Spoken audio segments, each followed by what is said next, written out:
आप सभी साथियों को मेरा नमस्कार। साथियों, आइए देखते हैं शिक्षा विभाग और रोजगार से संबंधित कुछ महत्वपूर्ण अपडेट। तो पहली अपडेट है म्यूचुअल ट्रांसफ़र को फिर मिली अगली तारीख। जी हां, म्यूचुअल ट्रांसफ़र को अब फिर एक नई तारीख मिल गई है और वहीं 27 अगस्त तक होगी पेयरिंग की प्रक्रिया। जी हां, अंतर जनपदीय म्यूचुअल ट्रांसफ़र का भी आदेश जारी हो चुका है, जिसमें 27 अगस्त तक जो है पेयरिंग की प्रोसेस को अपनाया जाएगा। वहीं कक्षा 9 से 12 तक के छात्रों को भी मिलेगी निःशुल्क पुस्तकें। जी हाँ, कक्षा 9 से 12 तक के छात्रों को भी अब जो है निःशुल्क पाठ्य पुस्तकें प्रदान की जाएंगी।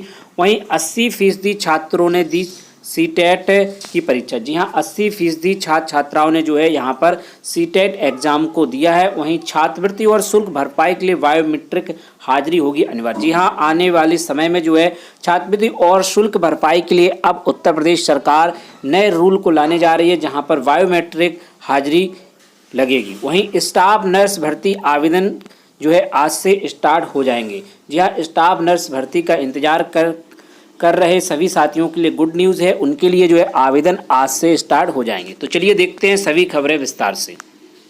तो 27 अगस्त तक बनाया जा सकेगा तबादले के लिए जोड़ा। जी हां, परिषदीय विद्यालयों में जनपदीय पारस्परिक स्थानांतरण के लिए जोड़ा बनाने का समय अब 22 अगस्त से बढ़ाकर 27 अगस्त तक कर दिया गया। शिक्षक और शिक्षिका द्वारा संबंधित शिक्षक शिक्षिका के साथ OTP साझा किया जाएगा, जिसे निर्धारित स्थान पर भरने के बाद एक दूसरे शिक्षक और शिक्षिका का आवेदन पत्र अंतर जनपदीय स्थानांतरण के लिए मान्य होगा।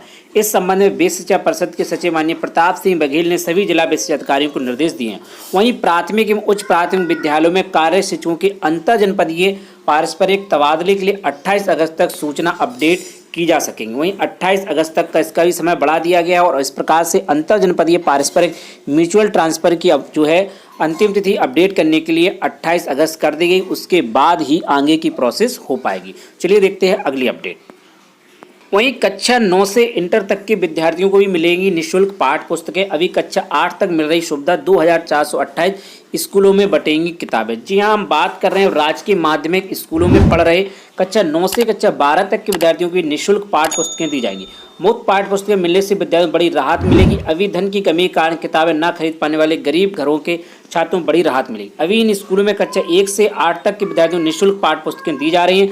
अब इसका दायरा इंटरमीडिएट तक बढ़ाया जाएगा। प्रदेश में 2428 राजकीय माध्यमिक स्कूलों में कक्षा 9 से कक्षा 12 तक के विद्यार्थियों को निःशुल्क पाठ्य पुस्तकें उपलब्ध कराने में कुल 19 करोड़ और 70 लाख रुपए की धनराशि खर्च की जाएगी। शासन स्तर पर उच्च स्तरीय बैठक में इस पर मंथन किया गया।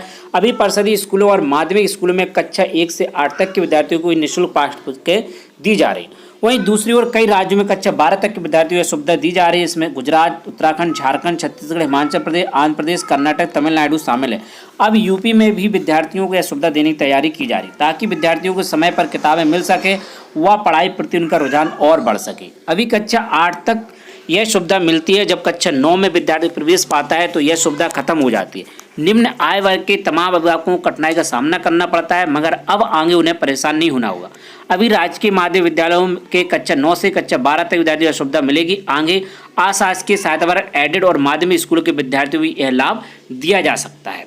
तो यहाँ पर जो है अभी राजकीय माध्यमिक स्कूलों में कक्षा 9 से 12 तक के विद्यार्थियों की यह सुविधा मिलेगी। बाद में जो है यहाँ पर अशासकीय सहायता पर यानी एडेड और माध्यमिक स्कूलों के विद्यार्थियों को लाभ दिया जाएगा। तो कक्षा 9 से इंटर तक के विद्यार्थियों को पाठ्य पुस्तकें मिलना शुरू हो जाएंगी, जो कि काफ़ी अच्छी पहल है। तो चलिए देखते हैं अगली अपडेट।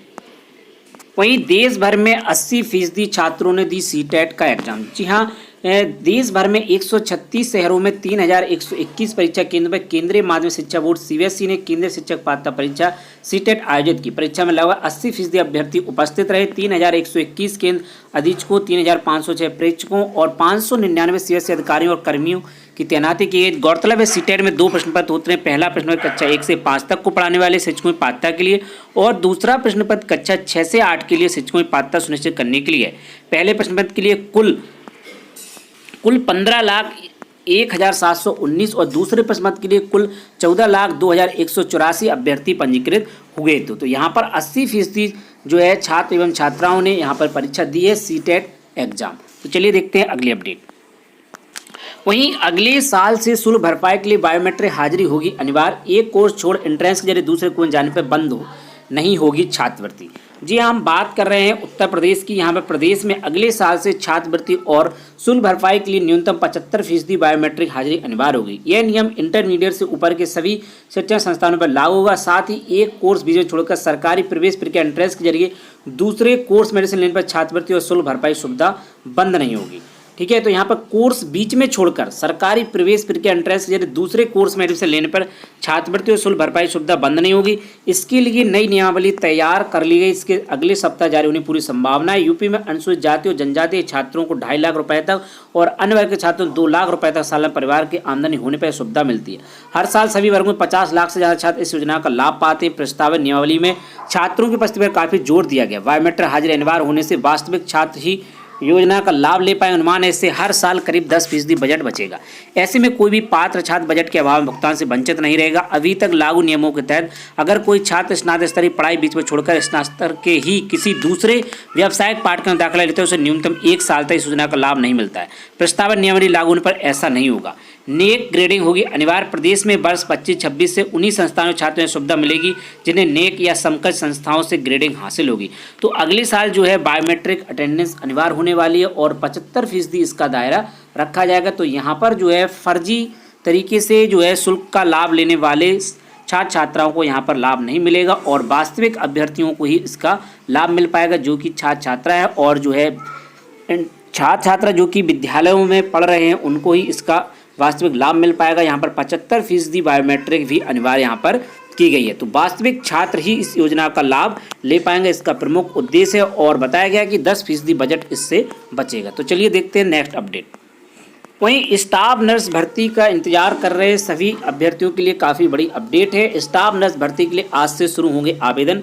महिलाओं के लिए 2069 और पुरुष के लिए 171 पदों पर यूपीपीएससी करेगा भर्ती। जी हां, ऑनलाइन आवेदन करने और परीक्षा शुल्क जमा करने की अंतिम तिथि 21 सितंबर है। स्टाफ नर्स पुरुष महिला परीक्षा 2023 के लिए ऑनलाइन आवेदन प्रक्रिया 21 अगस्त से शुरू होने जा रही है। उत्तर प्रदेश लोक सेवा आयोग की वेबसाइट पर सोमवार को भर्ती का विस्तृत विज्ञापन जारी कर दिया गया है। चिकित्सा शिक्षा एवं प्रशिक्षण विभाग के तहत स्टाफ नर्स पुरुष के 171 पद और स्टाफ नर्स महिला के 2069 पदों पर भर्ती के लिए ऑनलाइन आवेदन करने की अंतिम तिथि ऑनलाइन माध्यम से परीक्षा शुल्क बैंक में जमा करने अंतिम तिथि 21 सितंबर 2023 निर्धारित की गई। विस्तृत विज्ञापन में ऑनलाइन आवेदन करने एवं शुल्क जमा करने की प्रक्रिया, जाति प्रमाण पत्र, प्रोफार्मा, प्रारंभिक और मुख्य परीक्षा विषय एवं पाठ्यक्रम परीक्षा केंद्रों जिलों के नाम, आरक्षण एवं आयु में छूट के संबंध निर्धारित महत्वपूर्ण निर्देश आदि उपलब्ध रहेंगे। आयोग के सचिव के अनुसार अभ्यर्थी विस्तृत विज्ञापन देखने अर्ह होने के बाद ही आवेदन करें। चयन के लिए अभ्यर्थियों के 1 जुलाई 2023 को 21 वर्ष होने चाहिए, 1 जुलाई को 21 वर्ष और अवश्य पूरी करनी चाहिए और 40 वर्ष से अधिक आयु का नहीं होना चाहिए। यानी अभ्यर्थियों की जन्म तिथि 2 जुलाई 1983 पूर्व और 1 जुलाई 2002 के बाद की नहीं होनी चाहिए। दिव्यांगजन की अधिकतम आयु 55 वर्ष में से अधिक नहीं होनी चाहिए, यानी उनका जन्म 2 जुलाई 1968 से पूर्व का नहीं होना चाहिए। तो इस संबंध में जो है विज्ञापन जारी कर दिया गया है और जो है यहाँ पर भर्ती के लिए सूचना भी जारी कर दी गई है। विज्ञापन जारी हो चुका है। स्टाफ नर्स भर्ती के लिए जो भी अभ्यर्थी तैयारी कर रहे थे उनके लिए गुड न्यूज है। स्टाफ नर्स भर्ती के आवेदन आज से शुरू हो चुके हैं। महिलाओं के 2069 और पुरुषों के 171 पद हैं और अंतिम तिथि जो कि परीक्षा शुल्क जमा करने की 21 सितंबर है। परीक्षा शुल्क जमा करने की 21 सितंबर है और ज़्यादा जानकारी के लिए आप यूपीपीएससी की वेबसाइट पर जा सकते हैं। वहाँ पर पूरा विज्ञापन आपको मिल जाएगा और सारी अपडेट वहाँ से आपको मिल जाएगी। तो चलिए देखते हैं अगली अपडेट। वहीं पॉलिटेक्निक प्रवेश काउंसलिंग कल से फार्मेसी छोड़कर अन्य कोर्स में प्रवेश के लिए शुरू होगी प्रक्रिया। प्रदेश में राजकीय एडेड व निजी पॉलिटेक्निक संस्थानों डिप्लोमा इन फार्मेसी कोर्स को छोड़कर इंजीनियरिंग व अन्य कोर्स की प्रवेश काउंसलिंग 22 अगस्त से शुरू होगी। संयुक्त प्रवेश परीक्षा परिषद ने रविवार को काउंसलिंग का विस्तृत कार्यक्रम जारी किया। फार्मेसी संस्थानों की काउंसलिंग नए संस्थानों की समता प्रक्रिया पूरी होने के बाद शुरू होगी। कार्यक्रम के अनुसार पहले चरण की सीट अलॉटमेंट 22 अगस्त को जारी किया जाएगा। विद्यार्थी इसके अनुसार 23 से 26 अगस्त तक निर्धारित शुल्क देकर अपनी सीट फ्रिज और फ्लॉट कर सके। 23 से 26 अगस्त के बीच ही उनका डॉक्यूमेंट वेरिफिकेशन होगा। दूसरे चरण के लिए 23 से 26 अगस्त तक अभ्यर्थी अपनी चॉइस देंगे जिन्हें सीट फ्लोट की थी। 27 अगस्त को दूसरे चरण की सीट अलॉटमेंट जारी होगा। इसके अनुसार अभ्यर्थी 28 से 30 अगस्त तक अपनी सीट फ्रिज और फ्लॉट कर सकेंगे। 30 तक ही अभ्यर्थी तीसरे चरण की चॉइस फिलिंग करेंगे। परिषद के अनुसार तीसरे चरण की सीट अलॉटमेंट 31 अगस्त को जारी होगा। 1 से 3 सितंबर तक अभ्यर्थी अपनी सीट फ्रिज करके डॉक्यूमेंट वेरिफिकेशन करा सकेंगे। परिषद के सचिव SK श्रीवास्तव ने बताया कि अभ्यर्थी अपनी सीट 23 अगस्त से 3 सितंबर के बीच वापस कर सकें। चौथे चरण में नए अभ्यर्थी दे सकेंगे चॉइस। वहीं चौथे चरण में यूपी व आंध्र प्रदेश के नए अभ्यर्थी 5-6 सितंबर को अपनी चॉइस भरेंगे। 7 सितंबर को चौथे चरण सीट अलॉटमेंट जारी होगा। 8-9 से इनका डॉक्यूमेंट वेरिफिकेशन होगा। 5वें चरण के चॉइस फिलिंग 8-9 सितंबर को होगी। सीट अलॉटमेंट 10 सितंबर को जारी होगा। वहीं 11 से 12 सितंबर को अभ्यर्थी अपनी सीट फ्रेज कर सकेंगे। इसी दिन उनका डॉक्यूमेंट वेरिफिकेशन भी होगा। इन चरण में फिर से विद्यार्थियों की क्लास 14 सितंबर से शुरू होंगी। तो यहाँ पर क्लास जो है 14 सितंबर से होगी। 5 चरण में होगी काउंसलिंग। 5 सितंबर से यहाँ पर क्लास शुरू हो जाएगी। तो यहाँ पर पॉलिटेक्निक के लिए काउंसलिंग की प्रक्रिया जो है कल से शुरू हो जाएगी और इसके लिए जिन भी अभ्यर्थियों ने ऑनलाइन आवेदन किए थे और उनने एग्जाम पास किया है उनकी काउंसलिंग यहाँ पर शुरू हो जाएगी। तो कल से जो है सभी अपनी सीट को लॉक करना शुरू कर देंगे और कल से जो है इसके लिए काउंसलिंग शुरू हो जाएगी। तो चलिए देखते हैं अब अगली अपडेट। वहीं पश्चिम बंगाल में एक्शन, यूपी में कब होगा ब्रिज कोर्स। जी हाँ, ब्रिज कोर्स की बात कर रहे हैं। प्राथमिक शिक्षक भर्ती से बीएड बाहर होने का मामला है। पश्चिम बंगाल में ब्रिज कोर्स को लेकर शुरू की कार्रवाई। यूपी में 69,000 भर्ती के चयनितों को 2 साल ट्रेनिंग नहीं मिली है। बीएड अर्थधारी परेशान, ब्रिज कोर्स को लेकर कोई हलचल नहीं है। शिक्षकों ने स्वयं भी हाईकोर्ट में याचिका कर रखी है कि उनका जो है प्रशिक्षण कराया जाए और बिना उनकी जो है अनुमति के जो है इस पर कोई जजमेंट ना दिया जाए। उन्हें एक बार जो है अपना पक्ष रखने का भी मौका दिया जाए, क्योंकि 11 अगस्त के हिसाब से जो आदेश जारी हुआ वहाँ पर बीएड को प्राइमरी से बाहर कर दिया गया। तो यूपी में भी लगभग 31,270 और 36,590 अभ्यर्थी ऐसे हैं जो 69,000 शिक्षक भर्ती से इनका भी ब्रिज कोर्स नहीं हुआ है और पश्चिम बंगाल में इसको लेकर जानकारी मांगी गई है। लेकिन अभी तक उत्तर प्रदेश सरकार ने इस संबंध में कोई भी आदेश जारी नहीं किया है और ब्रिज कोर्स की मांग लगातार अभ्यर्थी कर रहे हैं जो कि 69,000 भर्ती के शिक्षक हैं और इस समय जो है करंट में अपने पद को बनाए हुए हैं और इस समय शिक्षण कार्य कर रहे हैं। उनके द्वारा ब्रिज कोर्स कराए जाने की मांग लगातार उठाई जा रही है। तो साथियों, आज की प्रमुख अपडेट में बस इतना ही। ऐसे ही इंपॉर्टेंट अपडेट के आप हमारे चैनल शिक्षा विभाग को सब्सक्राइब कर लें और बेल आइकन को प्रेस कर लें, जिससे कि नया वीडियो आता है उसका नोटिफिकेशन आपको समय से मिल सके। तो साथियों, मिलते हैं किसी नेक्स्ट वीडियो में नए अपडेट के साथ, नई जानकारी के साथ।